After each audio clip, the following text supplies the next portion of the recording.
Na TV As Desk de hoje, nós vamos falar a respeito de convenção de condomínio, como elaborar uma boa convenção. TV As Desk, uma realização Condomínio Descomplicado e Jornal dos Condomínios. Eu estou aqui com o Walter, que é especialista em condomínios e, aliás, especialista em elaboração de convenção de condomínios, professor do Secov de Florianópolis. Walter, muito obrigado por estar aqui com a gente na TV As Desk. Quais são os elementos importantes que não podem faltar numa boa convenção de condomínio, Walter? Ótimo, esse é um tema muito importante porque a gente sabe que existe tanto a convenção quanto o regimento interno e não é à toa que existem dois documentos que são distintos, né? Então isso quer dizer que cada um deles possui a sua destinação e a sua competência específica. No que tange à convenção do condomínio, nós temos o artigo 1334 do Código Civil que traz quais são os assuntos que são de competência da convenção, né? Então, primeiramente, esses assuntos não podem faltar nas convenções condominiais. E o regimento interno fica com qual assunto? A administração das áreas comuns. Então, o que nós vemos muito na prática é os regimentos internos querendo disciplinar sobre assuntos que são de competência da convenção. E daí isso torna-se ilegal por força do artigo 1334. Então, uma boa convenção é essa que prevê os temas de sua competência, né, e que possa também se antecipar aos fatos para poder dar resolutividade prática e legal para o condomínio quando esses fatos vierem a acontecer. O que acontece, Walter, quando temas típicos de convenção lá do artigo 1364 do Código Civil passam a constar no regimento interno e às vezes a gente se depara com regimentos internos que sobrepõem a convenção? O que acontece? A convenção ela prevalece, né? O regimento interno ele é subordinado à convenção. E, nesse caso, dispositivos que estejam no regimento interno e que são de competência da convenção ou que venham a divergir da própria convenção, tornar-se-ão plenamente nulos de qualquer forma, né? Ex nunc, que a gente chama, né? Então, essa interpretação ela tem que ser objetiva. Observou, a convenção disciplina algum assunto que é da competência da convenção, o regimento interno disciplina algum assunto que é da convenção, ignora. O regimento interno disciplina um assunto que também está sendo previsto pela convenção, porém de uma maneira diversa, também ignora. E quais são especificamente as pautas mínimas que devem constar numa boa convenção de condomínio, um mínimo existencial?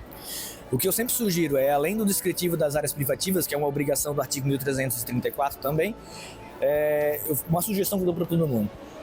Citem nas suas convenções que esses assuntos do artigo 1334 serão tratados no regimento interno.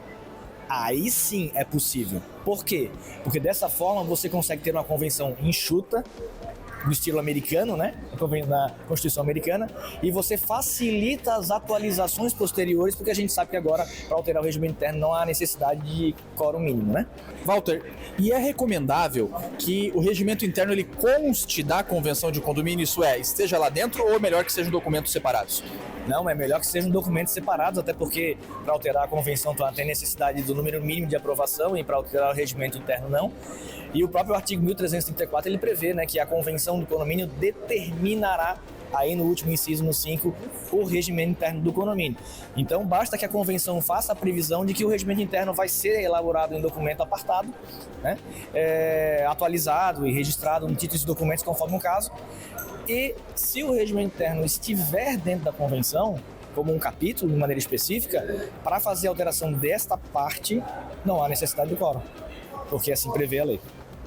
O quórum para alteração do regimento interno, já que falamos nesse assunto, qual é especificamente? Maioria simples? Temos algum quórum especial? E se a convenção faz alguma previsão de quórum especial para essa finalidade de alteração, o que deve ser seguido?